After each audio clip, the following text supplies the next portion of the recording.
j'avais les papiers italiens, pour commencer. Je suis resté en France durant des années. Et comme on fait tout de suite pour avoir les papiers, j'ai bien voulu avoir d'une façon ou d'une autre. J'avais la possibilité, parce que j'avais les moyens pour le faire en ce moment-là. Et j'ai rencontré cette dame qui m'a dit non, laisse tomber, je suis française, tout ira pour toi.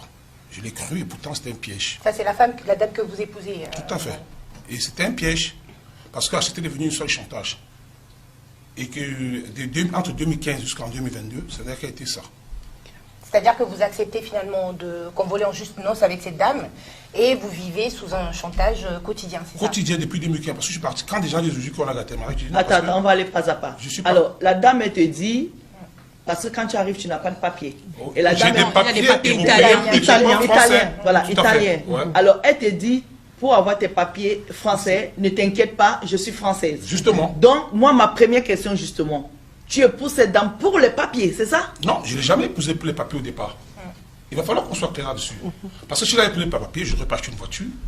Pas... Non, parce que là, tu dis, elle m'a dit, pour avoir ma carte de séjour en France. Non, c'est parce que, non, attention, je n'ai pas dit ça. J'ai dit, pour avoir les papiers. Ça n'a rien à voir avec le mariage. T'inquiète pas, parce que chacun doit être régularisé dans quand il a fait pas. Bien sûr. Pour que j'ai mes papiers, j'avais toutes les possibilités de les avoir avec les mots que je possédais. Oui. Alors, quand j'ai voulu commencer à le faire, je n'ai pas voulu citer des détails parce que ça va un peu. Oui.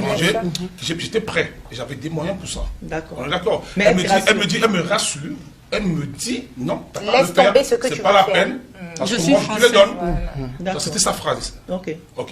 Et après, ça a commencé. Le premier jour d'abord que je vais à la préfecture, je suis surpris que je classe mon dossier, je mets mes papiers dans ma valise, je sors, je reviens, qu'elle a tout enlevé à l'intérieur. Ça, c'était en 2015. Attendez. Il faut aller doucement. Voilà, on va aller doucement. Vous rencontrez cette dame et vous lâchez en fait le filon que vous aviez pour avoir vos papiers, vous l'épousez. Non, il n'avait pas de filon. Je n'ai pas de filon. Il voulait entamer des filons. La dame lui a dit, tu n'as pas à le faire, je suis française. Mais ce n'est pas une condition pour ce... Voilà. Donc c'est une dame qui vous plaisait à la base, elle vous plaît bien, donc tu lui parles comme on parle à sa compagne. Voilà, et elle te dit, non, mon chéri, tu n'as pas à t'inquiéter pour ça, je m'en occupe. Voilà.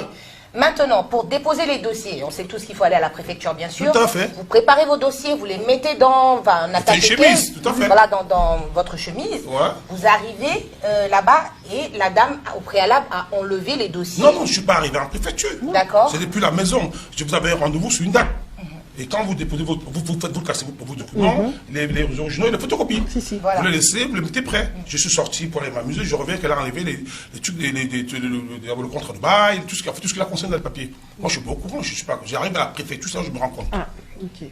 Ça, c'était en 2015. Je décide de partir de la maison, je pars m'installer dans le 17e. Je prends un appartement dans le 17e.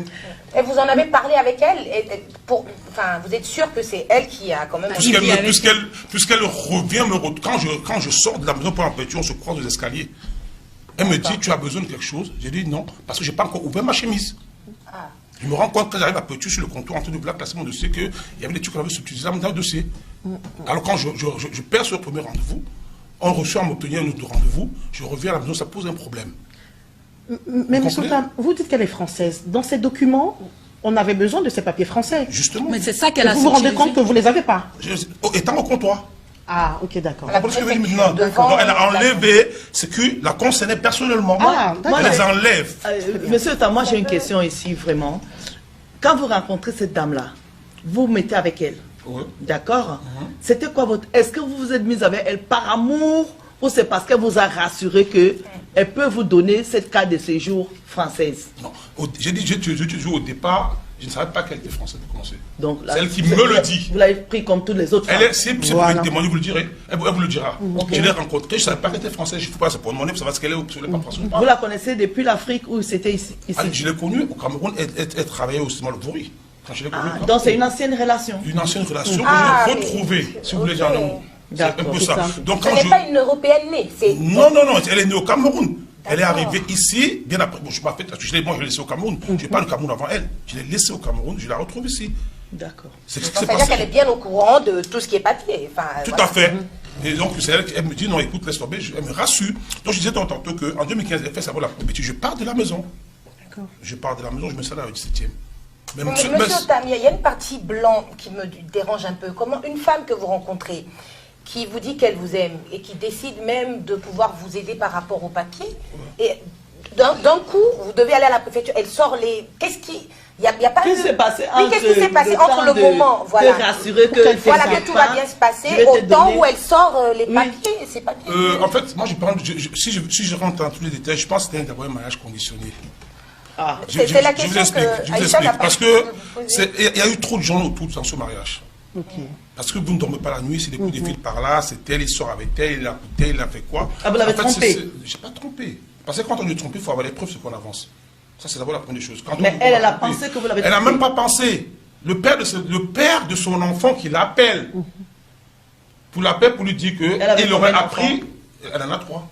Avant le mariage, qu'il aurait appris que moi j'aurais dit à quelqu'un que je me suis marié avec pour le papier. C'est ce qui crée la polémique. D'abord dans l'histoire, au départ. Les ont dit. Oui, mais ça, elle le savait déjà, parce que ça, c'est jusque là, c'est blanc. Parce qu'elle le savait. Elle le savait déjà que la preuve, elle te l'a dit parce qu'elle savait qu'en te disant ça, elle va bien te mettre dans la bouteille en disant que je vais te donner les papiers. Je dirais que c'est des gens qui vivent avec un chantage affectif. Oui. Pourquoi je m'explique? Parce que quelqu'un qui vient pour les papiers chez vous, ne pas se marier, vous, il vous offre une voiture à 7 000 €. Il vous paye votre loyer tous les jours, il change votre garde-robe, il fait un mariage à ses frais. Tout cet argent recevait autre chose. Ça veut dire que je l'ai fait d'abord parce que c'était dans l'intérêt du mariage. J'ai pu prendre un avocat et puis voilà. Non, dans l'intérêt du mariage. Alors, je disais donc tantôt, quand je pars en 2015, et déjà quand je pars en 2015, je prends une maison où je paye. Et je continue à payer son loyer. Je suis sur 2 loyers, étant dehors pendant 9 mois. Okay. Je paye mon loyer et je paye son loyer. Il y a des témoins. C'est une des sœurs qui vient me dire, écoute, si tu ne sors pas d'ici avant mon anniversaire, peut-être on ne se parle plus. Alors c'est comme ça que je dis, bon écoute, d'accord, je vais arranger ça. Et pendant qu'on attend pour arranger, sa maman décède au Cameroun. Je lui achète un billet d'avion. Elle n'avait pas de sous. Je lui achète un billet d'avion. Après, je fais la veille de sa mère à mes frais, je loue une salle, je paye la boisson. Je paye de quoi les funérailles. Les funérailles. Je paye son billet d'avion pour aller au Cameroun enterrer sa mère. Moi j'ai une question, monsieur Tam. Ça c'est toujours en 2015. Hein? Monsieur Tam, en 2015 toujours. Monsieur Tam, moi j'ai une question pour toi parce que tout ce que tu racontes là c'est beau. Hein? Et quand on t'entend parler, cette dame n'avait pas intérêt à t'arracher, à ne pas te donner les papiers. À ne pas t'accompagner dans le processus d'avoir la carte de séjour. Attends, ne serait-ce que parce que le père de ses enfants l'a appelé. Moi, j'ai eu des enfants avec plusieurs mecs. Hein. Il n'y a pas quelqu'un qui va m'appeler pour dire, écoute, ne donne pas les papiers à quelqu'un parce que c'est pas possible. Si j'aime mon mec, ça c'est sauf si vraiment je n'aime pas le mec. Mais si, nous on est des femmes sur le plateau ici. Quand tu aimes un homme, il n'y a pas un coup de fil qui va venir te faire n'est pas donné. Sauf si tu as des preuves de quelque chose que tu as vu. C'est une rumeur non fondée, je pense. Donc il y a un truc que tu ne nous dis pas. Si, non, moi j'ai rien à cacher, moi. Si je suis là, c'est parce que j'ai rien à cacher. Si elle a caché, je ne serais pas venu là. En début d'émission, vous aviez dit, je suis sortie pour m'amuser et je reviens. Et quand j'amène les papiers à la préfecture, ben voilà, elle a sorti. Non, je vous dis, j'avais déjà arrangé ma chemise. Oui. C'est le thème amusé. Moi, c'est le thème amusé, c'est-à-dire que vous étiez... Non, il est sorti un soir. Je peux aller en boîte de nuit, dans un restaurant avec des amis. Ah, d'accord. Quand on parle amuser, c'est pas dans le sens que vous avez essayer de comprendre. Je suis d'accord avec ça. Je suis sorti en boîte, si vous voulez. Je suis sorti. Je veux dire, c'est à mon absence, en un mot dit. Voilà. Non, il se passe quelque chose pendant cette sortie. Vous aviez dit que le père de son enfant l'appelle pour dire que vous avez dit que vous voulez... Non, mais c'est pas le même jour, hein. Je sais, je relate juste les faits. Oui. Que vous voulez l'épouser juste pour... Que je veux le faire juste pour les papiers. Pour les papiers, d'accord. Donc, moi j'estime qu'avant de partir, parce que vous avez dit qu'avant de sortir, vous aviez arrangé les papiers, et quand vous êtes parti, quand vous revenez, après, quand vous arrivez à la préfecture, vous vous rendez compte qu'elle a sorti les...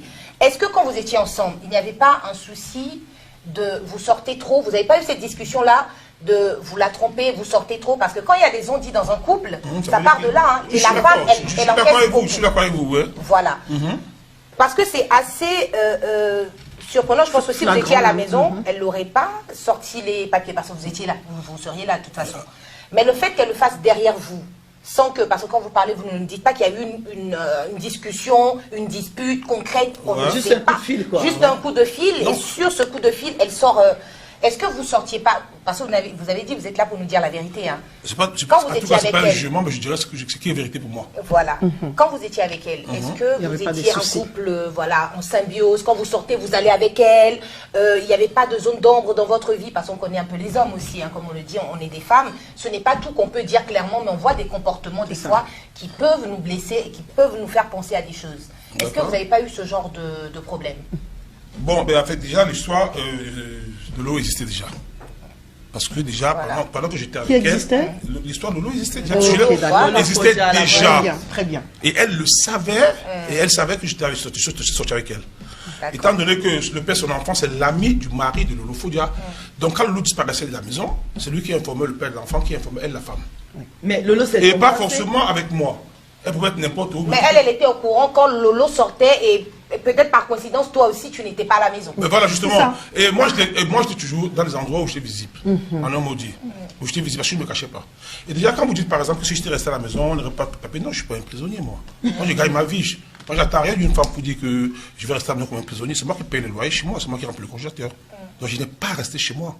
J'ai fait ce que je veux pour gagner ma vie. Mais vous ne pensez pas que ce machisme aussi a pu la pousser à... Elle le savait. Elle savait qui j'étais. C'est justement la partie où les femmes, vous refusez de comprendre. Quand vous rencontrez un homme, vous savez qui il est. Et vous le transformez. On ne transforme pas quelqu'un à notre âge là. Donc vous êtes conscient de votre personnalité. Vous êtes conscient que... Je suis conscient de ma personnalité. J'ai toujours fait mon devoir de mari. Il y avait un manque elle n'a jamais eu faim. Elle a tué le congélateur plein. Elle a tué ce qu'elle voulait. Je suis d'accord, on est d'accord là-dessus. J'ai le droit de sortir. Je ne suis pas en prison. Oui, mais qu'est-ce que vous avez fait quand tu es rentré de la préfecture?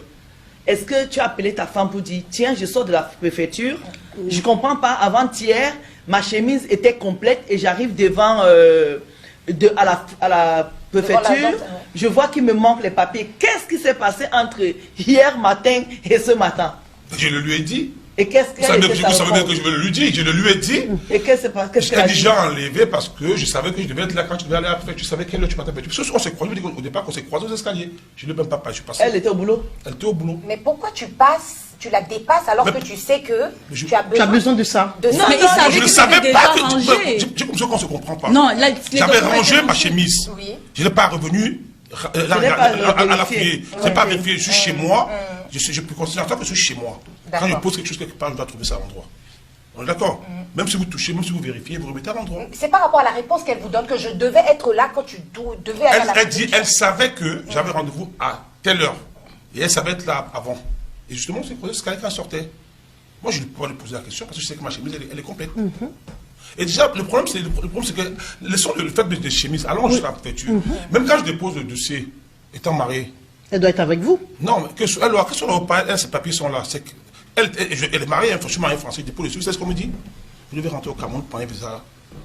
Oui, le regroupement familial, ça c'est la procédure. Ça veut dire qu'elle ne pouvait rien faire pour que j'ai les papiers. C'est la première chose qu'il faut remarquer. Oui. Voilà, parce que quand on parle souvent, les gens pensent qu'on ne donne pas les papiers à quelqu'un en France, on participe.